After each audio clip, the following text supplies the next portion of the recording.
Narito na naman si Dogecoin, ang meme coin na patuloy na umaangat at nagbibigay pag-asa sa mga crypto enthusiast. Sa nakaraang 30 araw or 30 days ay tumaas po ito ng 250%. At ngayon, maraming eksperto ang nagsasabi na mas marami pang pag-akyat sa presyo ang mangyayari sa susunod na 6 hanggang 12 buwan. Ayan, 6 to 12 months. Kaya ayan, atin pong pag-uusapan kung realistic nga ba ang prediction na ito or hindi.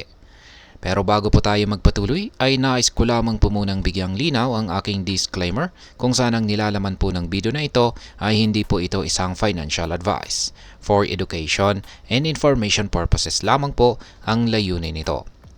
Yan, ano nga ba ang sinabi ng mga eksperto tungkol sa presyo ni Dogecoin? Ayon po kay Ash Crypto, isa po siyang kilalang crypto analyst na may 1.2 million followers.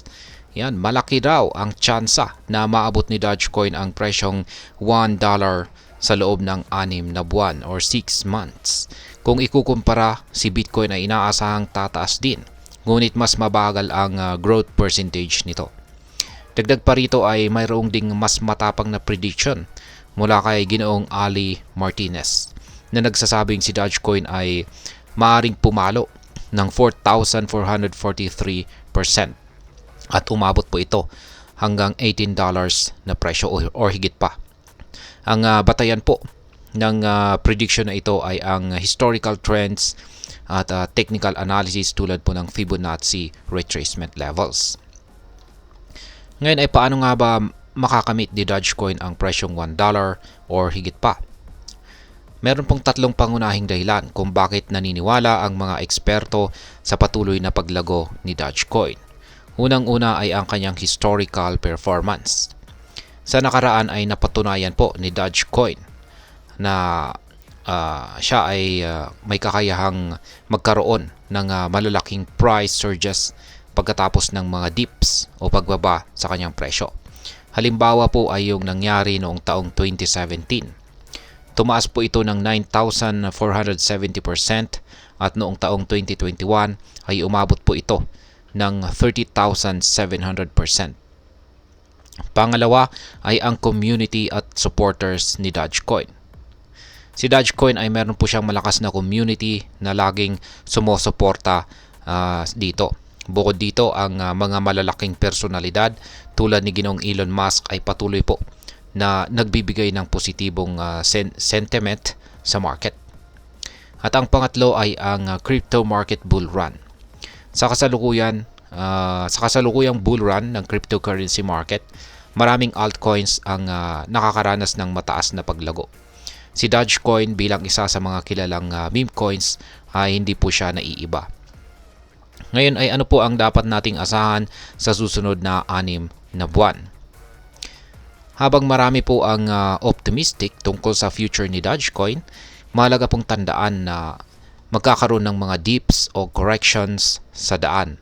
Ayon po kay Ginoong Ali Martinez, ito po ay bahagi ng natural na cycle ng market. Halimbawa ay noong taong 2017 ay meron pong 40% at saka 84% na corrections bago ang malaking pag-akyat. Noong taong 2021 naman ay meron pong 46% at saka 53% na pullback sa kalagitnaan ng 30,700% na price surge. Ibig sabihin, bagamat may potensyal na tumaas ang presyo, hindi ito magiging tuloy-tuloy na pagtaas. Ngayon ay ano naman po ang posibleng epekto nito para sa atin bilang mga Pinoy crypto traders or investors ni Dogecoin. Ayan, meron pong tatlo ang posibleng maging epekto nito. Ayan, unang-una ay wag pong magmadali. Kasi kung sakaling maabot po ni Dogecoin ang $1 o higit pa, tiyak na magkakaroon po ng hype. Pero wag agad-agad sumakay sa alon. Maglaan po ng oras para mag-research at magplano ng investment strategy. Pangalawa ay pagkakataon para mag-diversify. Si Dogecoin ay isa pong speculative asset. Magandang pagkakataon ito para i-diversify ang ating portfolio sa iba pang cryptocurrency na may mas matibay na use cases. At pangatlo ay ang risk management. Dahil sa volatility ng crypto market, siguraduhin may plano kang mag-stop loss. Yan, or meron kang nakaset up na stop loss o kung kailan ka magbebenta or take profit. Kaya mag-invest lamang ng perang kaya mong mawala. Ngayon ay ano naman po ang aking masasabi tungkol dito.